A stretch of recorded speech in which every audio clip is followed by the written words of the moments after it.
Une délégation américaine dirigée par le secrétaire d'État Marco Rubio doit s'entretenir cette semaine en Arabie Saoudite avec des représentants du gouvernement russe au sujet de la résolution du conflit en Ukraine.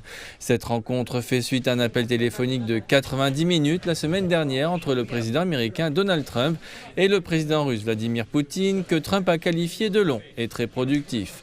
Plus tard, Trump a fait allusion à une éventuelle rencontre en tête-à-tête avec son homologue russe en Arabie Saoudite.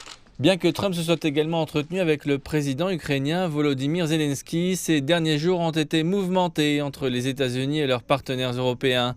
Lors de la conférence de Munich sur la sécurité de la semaine dernière, le vice-président américain J.D. Vance a fustigé l'UE.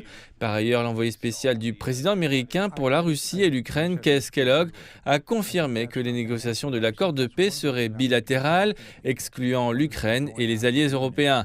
Bien que Marco Rubio se soit entretenu par téléphone avec son homologue russe Sergueï Lavrov, le secrétaire d'État américain a minimisé les inquiétudes concernant la mise à l'écart de l'Ukraine et de l'Europe lors d'une interview télévisée dimanche.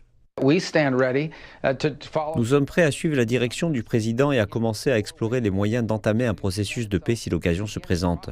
Maintenant, un processus de paix ne se fait pas en une seule rencontre. Mais si cela devait se produire, l'Ukraine devra être impliquée parce que c'est elle qui a été envahie. Et les Européens devront être impliqués parce qu'ils ont imposé des sanctions à Poutine et à la Russie et qu'ils ont contribué à cet effort.